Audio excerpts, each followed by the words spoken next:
Welcome to the ক্রীড়ার দুনিয়া। তো বন্ধুরা, আমরা পাকিস্তানকে নকআউট করে দিয়েছি। আর পাকিস্তানকে নকআউট করে দেওয়ার পর থেকে বন্ধুরা খুবই চর্চা হচ্ছে কিন্তু বাংলাদেশের ক্রিকেটকে নিয়ে ভারতে।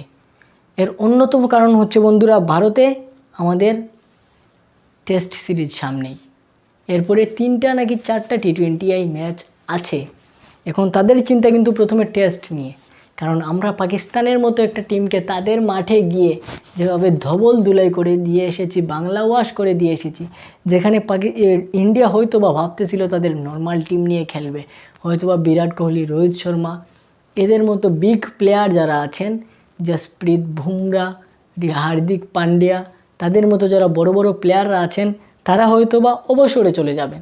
অবসরে নয়, আমি এটা ভুল বলে ফেলেছি, ওনারা হয়তো বা বিশ্রামে থাকবেন। কারণ বাংলাদেশের মতো টিম, তাদের কাছে ভাই আমরা যতই বলি না কেন আমরা ভালো করতেছি, আমরা পারফরমেন্স করতেছি, আমরা ভালো টিম হয়ে যাচ্ছি, কিন্তু তারা কিন্তু ভাই তাদের কমেন্টেটর দেখেন, তাদের ইউটিউবার দেখেন, তাদের সাপোর্টার দেখেন, তাদের দর্শক দেখেন, তারা কিন্তু কখনোই আমাদেরকে বড় কোনো দল হিসেবে বিবেচনা করে না।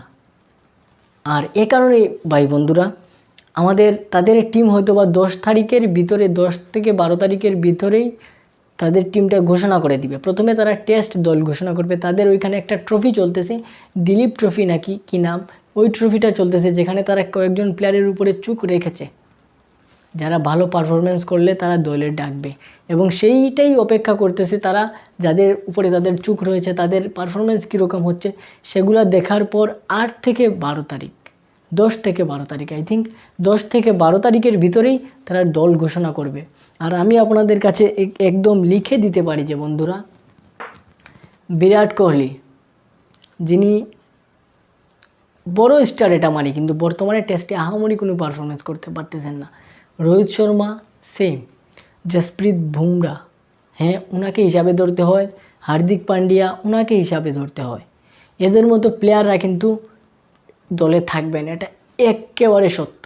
আর আমাদের ইন্ডিয়ার বিপক্ষে জয় ছিনিয়ে আনতে হলে এদের মতো বড় বড় প্লেয়ারের বিপক্ষে ভালো খেলে, তাদের পারফরমেন্স দেখিয়ে, পারফরমেন্সের মাধ্যমে তাদেরকে বিট করতে হবে এবং তাদের থেকে জয় নিয়ে আসতে হবে বন্ধুরা।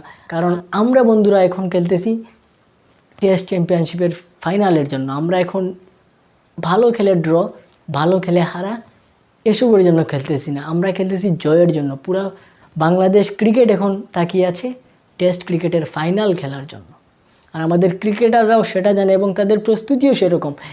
যেভাবে নাজমুল হোসেন শান্ত পাকিস্তানে বলেছেন যে এখন আমাদের নেক্সট টার্গেট ভারত, এবং আমরা সেটা জানান দিয়েছি পাকিস্তানকে স্বীকার করে।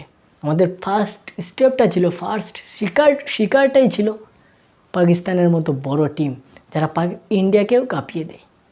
আর বর্তমানে ইন্ডিয়ারও কাঁপুনি শুরু হয়ে গেছে বাংলাদেশকে নিয়ে। আপনারা কি বলেন, আমরা কি পারবো ইন্ডিয়ার মুখ বন্ধ করে দিতে? অবশ্যই কমেন্টে জানিয়ে দিবেন। দেখা হচ্ছে নেক্সট ভিডিওতে। আজকের মতো বিদায়, আসসালামু আলাইকুম।